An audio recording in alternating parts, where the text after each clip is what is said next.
షాద్నగర్ ప్రభుత్వ ఆసుపత్రి మరి ఒక దళిత మహిళ మీద పోలీసుల దౌర్జన్యం, మరి ఆ మహిళకు జరిగిన తీవ్రమైన నష్టం, దాని మీద మాట్లాడడం కోసం మరి గౌరవ కేసీఆర్ గారు, కేటీఆర్ గారి ఆదేశాల మేరకు నేను మాజీ హోంమంత్రి సత్యేంద్ర రెడ్డి గారు, అదేవిధంగా మరి ఎమ్మెల్సీ వాణిదేవి గారు, అదేవిధంగా ఎమ్మెల్సీ నవీన్ రెడ్డి గారు, అంజయ్ గారు, తర్వాత డాక్టర్ ఎం జగన్నాథ్ గారు అందరం కలిసి ఇక్కడికి రావడం జరిగింది. మొట్టమొదట మనం అందరం అర్థం చేసుకోవాల్సింది ఏంటంటే ఈ రాష్ట్రంలో మహిళా వ్యతిరేక, దళిత వ్యతిరేక పాలన నడుస్తున్నది. కాంగ్రెస్ పార్టీ 6 గ్యారంటీలు అని చెప్పి గారడీ చేసి ప్రజల ప్రాణాలకు, మరి ముఖ్యంగా మహిళల ప్రాణాలకు, దళిత మహిళల ప్రాణాలకు, అందరు మహిళల ప్రాణాలకు కూడా గ్యారంటీ లేకుండా చేసిన పరిస్థితి ఈరోజు తెలంగాణలో కనిపిస్తున్నది. ఇలా నేను ఇంతకుముందే చెప్పిన, మళ్ళీ చెప్తున్నా, నేను పోలీస్ డిపార్ట్మెంట్లో 26 సంవత్సరాలు పనిచేసిన, ప్రభుత్వంలో ఉన్నత స్థానంలో ఉన్న ముఖ్యమంత్రి గారు ఏ డైరెక్షన్ ఇస్తే ఆ డైరెక్షన్ ప్రకారమే పోలీసు వాళ్ళు నడుస్తారు.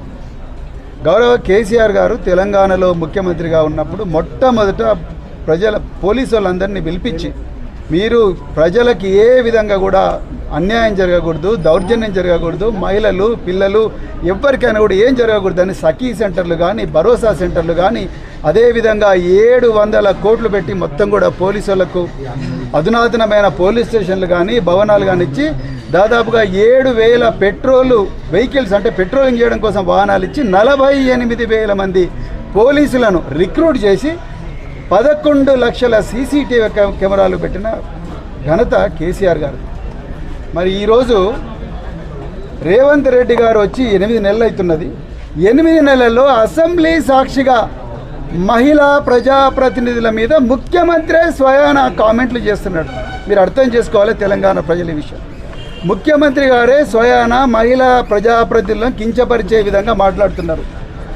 ఆ అండ చూసుకొని నిన్న కాక మొన్న దానం నాగేందర్ గారు ఎంతో ఘోరమైన భాష, నీ అమ్మ అని చెప్పి ఆయన మాట్లాడుతూ ఉన్నాడు, కొడుక అని మాట్లాడుతూ ఉన్నాడు, ఇక్కడ బయట మాట్లాడలేని విషయాలు మాట్లాడుతూ ఉన్నాడు. ఆయన అసెంబ్లీ సాక్షి బయటికి రండిరా తోలు తీస్తానంటా ఉన్నాడు.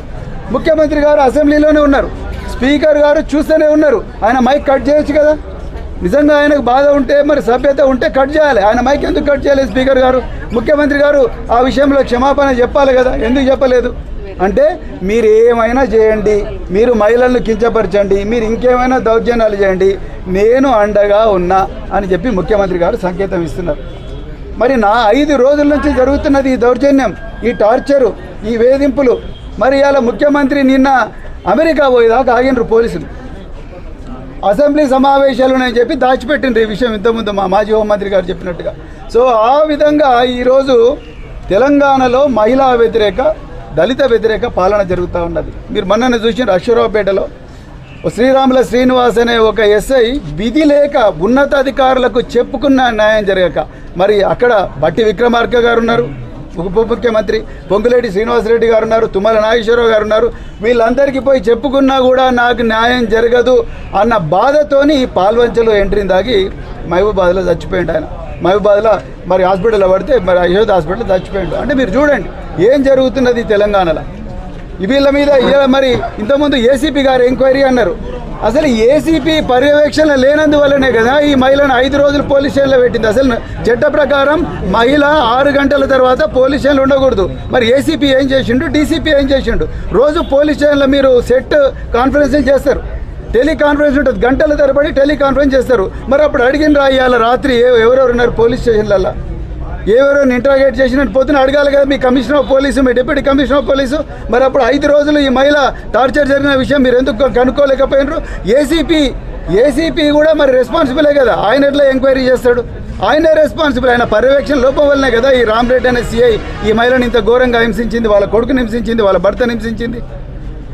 అంటే పేదోళ్ళు వాళ్ళ మీద అభియోగం వస్తే చాలు తీసుకుపోయి రోకల్ బండలు ఎక్కిస్తున్నారు. ఆమె కనిపించని టార్చర్ చేసిండ్రు. ఇప్పుడు డాక్టర్ అంటున్నది ఎక్కడ ఇంజరీస్ కనిపిస్తలేవని, కానీ ఆమె నడవలేకపోతున్నది. 4 సంవత్సరాల క్రితం యాక్సిడెంట్ అయింది, లోపల రాడ్ ఉన్నది, ఆయన కూడా 3rd డిగ్రీ టార్చర్ చేసిండ్రు. ఎవరికి చెప్పుకోవాలి ఈ బాధలని? ఎవరికి చెప్పుకుంటారు? వీళ్ళు ఎవరి దగ్గరికి పోతారు? ఒక మహిళ, ఒక దళిత సమాజం నుంచి, రెక్కాడితే డొక్కాడు నుంచి, కుటుంబం నుంచి ఎవరికి చెప్పుకోవాలి వీళ్ళందరూ కూడా? సో అందుకొరకు ఈ రాష్ట్రంలో పూర్తిగా పాలన బర్తరపోయింది. అలా ఎస్సీ ఎస్టీ వర్గాలకు చెందిన ఎమ్మెల్యేలు అధికార పార్టీలో ఉన్న వాళ్ళందరూ కూడా సామూహికంగా రాజీనామా చేయాలి. మహిళలు కూడా రాజీనామా చేసి రేవంత్ రెడ్డి మీద తిరుగుబాటు చేస్తేనే తప్పకుండా ఈ తెలంగాణలో మళ్ళీ ఒక మంచి ప్రజారంజక పాలన వస్తుంది, ప్రజలకు రక్షణ దొరుకుతారైతే నేను నమ్ముతున్నా. తప్పకుండా ఆనాడు కేసీఆర్ గారు ప్రజలను తన గుండెలో పెట్టుకొని కాపాడుకున్నారు. ఇవాళ రేవంత్ రెడ్డి గారు వాళ్ళ గుండెలు తీసేస్తూ ఉన్నాడు, గుండెల్లో నొప్పి కలిగిస్తూ ఉన్నాడు. అందుకొరకు ఈ ప్రభుత్వాన్ని అర్జెంటుగా బర్తరఫ్ చేయాలి. ఒకవైపు రాహుల్ గాంధీ ఏమో కాన్స్టిట్యూషన్ పట్టుకొని పార్లమెంట్లో డ్రామా చేస్తాడు. పార్లమెంట్ పట్టుకొని సామాజిక న్యాయము, స్వేచ్ఛ, సమానత్వం, సౌభ్రాతృత్వం, రక్షణ అని చెప్పి రాహుల్ గాంధీ అంటున్నాడు. ఇక్కడ రేవంత్ రెడ్డి ఏమో అదే రాజ్యాంగం పట్టుకొని ఇలా రాజ్యాంగం సాక్షిగా ఇలా పేద జీవించే హక్కు ఆర్టికల్ 21 జీవించే హక్కు ఇచ్చింది అందరికి కూడా. ఆర్టికల్ 21 జీవించే హక్కు ఇచ్చింది. 15, 16, 17 ఇవన్నీ కూడా ప్రజల జీవితాలను కాపాడేటివి. ఇవాళ ఎందుకు మరి ఏం పాపం చేసిండ్రు వీళ్ళందరూ? రాజ్యాంగం సాక్షిగా ఇవాళ వీళ్ళందరినీ నాశనం చేస్తున్నారు.